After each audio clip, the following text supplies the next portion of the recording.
Subscribe now and press the bell icon. Never miss an update. ये बच्चों, अब हम करते हैं प्रश्नावली 3.4 के प्रश्न नंबर 2 का 5वां सवाल, जो इस प्रश्न का लास्ट क्वेश्चन है।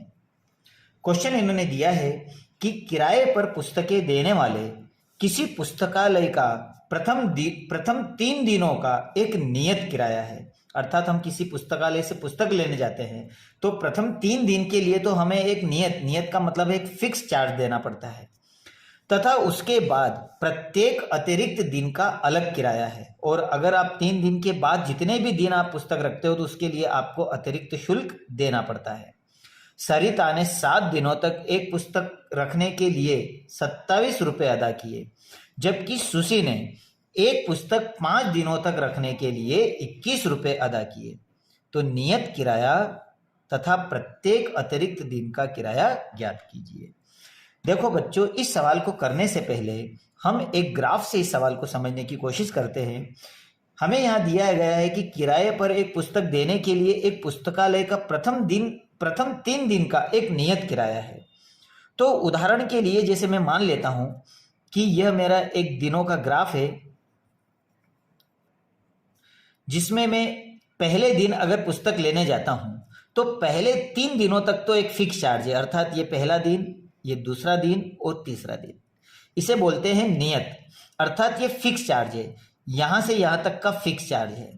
अब जितने भी तुम लेट होते जाओगे उसका एक अलग किराया देना है आपको, मतलब इसका एक एक्स्ट्रा किराया देना है। तो अपन मान लेते हैं कि यहां पर प्रथम दिन का नियत किराया वो 100 रुपये है। नियत किराया अपन क्या मान लेते हैं, 100 रुपये है। अब उसके बाद में ये अतिरिक्त चार्ज है, तो अतिरिक्त चार्ज अपन क्या मान लेते हैं, तो यह मान लेते हैं अपन अतिरिक्त दिनों का चार्ज। ये अपन y रुपये मान लेते हैं। तो ये तो हमें समझ में आ गया कि 3 दिन तक तो हमें फिक्स अर्थात नियत किराया x देना है, और फिर जितने दिन भी हम यहाँ लेट होते जाएंगे उसका एक्स्ट्रा चार्ज लगेगा, अतिरिक्त चार्ज लगेगा, जो मैं y मान लेता हूं। अब बच्चों क्वेश्चन में समझो, ये बोल रहा है यहाँ पर कि सरिता ने 7 दिनों तक एक पुस्तक रखने पर 27 रुपये दिए। अब अपन मान लेते हैं कि सरिता, ये अपन सरिता का ग्राफ बना लेते हैं, ये हो जाएगा हमारे पास सरिता। तो सरिता कितने दिन पुस्तक रखती है, 7 दिन। तो 1 2 3, ये हो गया 4, ये हो गया 5, ये हो गया 6 और 7, अर्थात 3 4 5 6 और 7। तो सरिता ने 7 दिन तक पुस्तक रखी, जिसमें नियत किराया तो हमारा 3 दिन का फिक्स है। अब मुझे बताओ कि ये नियत किराया के अलावा अब एक्स्ट्रा दिन कितने रख रही है, ये 1 2 3 और 4 दिन, अर्थात ये 4 दिन एक्स्ट्रा रख रही है। इसका मतलब ये है कि इसका अतिरिक्त चार्ज क्या होगा, इसका अतिरिक्त चार्ज हो जाएगा 4y, और इसका नियत किराया क्या हो गया, x। और अब इन दोनों को जोड़ो, x प्लस 4y इक्वल कितने रुपए अदा किए उसने, 27। तो यह आपकी बनेगी इक्वेशन नंबर फर्स्ट। उसी तरह से दूसरे ग्राफ से समझिए। अब दूसरी कौन लड़की जा रही है, सुशी। अब सुशी का ग्राफ समझे। हमारे 3 दिन का तो फिक्स चार्ज है, 1 2 और 3, ये तो फिक्स चार्ज है जिसको हमने क्या माना है, 100 रुपये। लेकिन जो सुशी है वह एक पुस्तकालय में 5 दिनों के लिए पुस्तक रखती है और 21 रुपये अदा करती है। तो 3, ये हो गया 4 और 5, अर्थात ये 4 और 5। अब ये कितने दिन एक्स्ट्रा रख रही है, 2 दिन। तो हम अतिरिक्त चार्ज को क्या मान रहे हैं, y। अब ये 2 दिन ज्यादा रख रही है, अर्थात 2y आ गया। अब कितने रुपए दे रही है ये, 21 रुपये। तो ये बन जाएगी आपकी समीकरण 2। तो बच्चों, इक्वेशन फर्स्ट बनाना और सेकंड बनाना बहुत आसान है। आपको यह ध्यान देना है कि इसका नियत किराया 3 दिन का है, और जितने दिन भी अब ये एक्स्ट्रा रखेगी वो y के साथ मल्टीप्लाई कर लेगा, और जितने रुपए दे रही वो इक्वल हो जाएगा। तो इस तरह से हम इक्वेशन बड़ी आसानी से बना लेंगे। तो आपको समझ में आ गया होगा। तो अब सवाल को सॉल्व करते हैं। तो अपन मान लेते हैं कि माना पुस्तक का प्रथम 3 दिनों का किराया 100 रुपये है।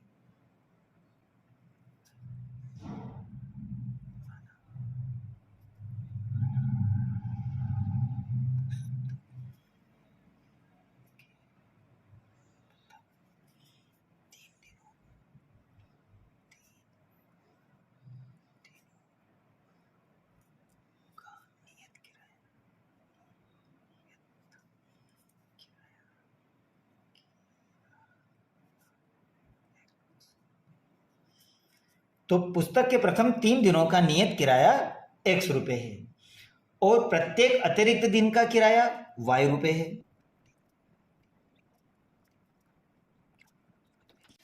तो प्रत्येक अतिरिक्त दिन का किराया y रुपए है। अब प्रश्नानुसार में क्या कह रहा है वो? प्रश्नानुसार में कह रहा है कि सरिता ने 7 दिनों तक एक पुस्तक रखने के लिए 27 रुपए अदा किए। तो प्रश्नानुसार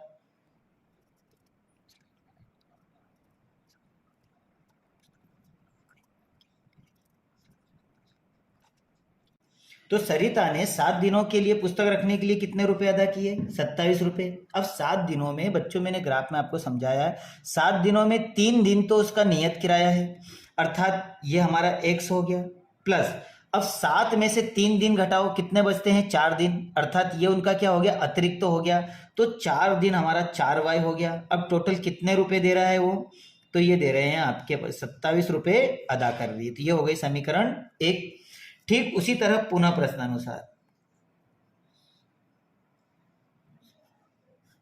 अब पुनः प्रश्नानुसार में सुशी ने एक पुस्तक 5 दिनों के लिए रखी और उसे 21 रुपए देना पड़ा।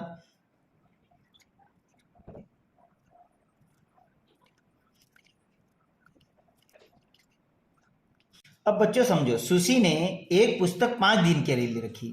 आप ही बताइए, अगर उसने पुस्तक 5 दिन के लिए रखी है तो हमारा नियत दिनों का क्या है? 3 दिन है हमारे पास में। तो आप ही बताइए कि हमारे पास में प्रथम 3 दिनों का क्या है? नियत किराया है। तो प्रथम 3 दिन को तो हमें 5 दिन में से घटाना होगा, अर्थात ये तो x हो गया, ये 3 दिन का हो गया। अब बाकी के कितने दिन बचे? 5 दिनों में से अगर 3 दिन घटाए तो 2 दिन बचे, तो ये इसका क्या हो जाएगा? तो ये इसका हो जाएगा अतिरिक्त। तो अतिरिक्त कितना हुआ? 2y। तो 3 और 2 5 हो गए। अब ये कितने रुपए अदा कर रहा है? 21। तो ये बन गए आपकी समीकरण 2। अब समीकरण 1 और 2 को विलोपन विधि से हल कर लीजिए।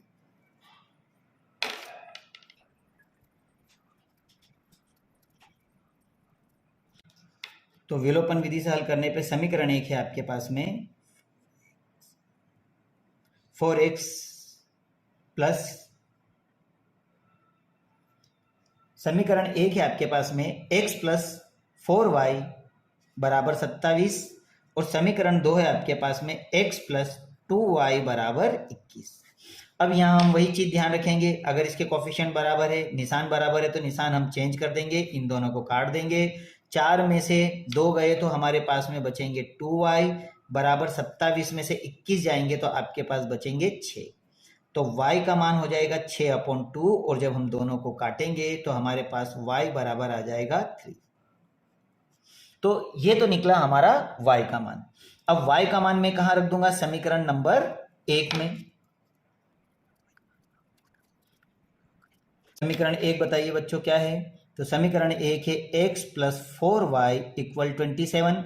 जहां y आया वहां हम 3 लिख देंगे, तो x प्लस 4 मल्टीप्लाई 3, क्योंकि हमने y का मान 3 निकाला था, और ये हो गया 27। तो x बराबर आपके पास में हो जाएगा 27, और जब इन दोनों का मल्टीप्लाई करें तो 4 3 12, और 12 का हम जब पक्षांतरण करेंगे तो माइनस, ये हो जाएगा हमारे पास में -12। अब 27 में से 12 घटाइए, 27 में से 12 घटाओगे तो आपके पास में आएगा 15। तो ये तो आपका निकला x का मान, और y का मान आपने क्या निकाला? 3। तो हमने x और y के दोनों के मान निकाल लिए हैं। तो अब आपका आंसर क्या होगा? आपके आंसर में हम बिल्कुल आसानी से सकते हैं कि पुस्तक के प्रथम 3 दिनों का नियत किराया है 15 रुपए,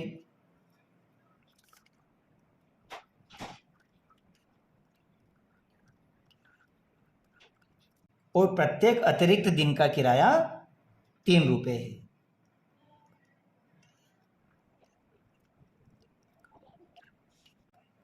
और यही आपका आंसर है।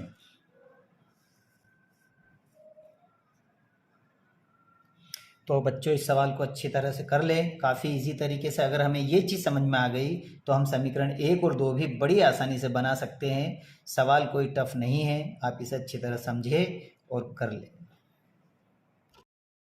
Subscribe now and press the bell icon. Never miss an update.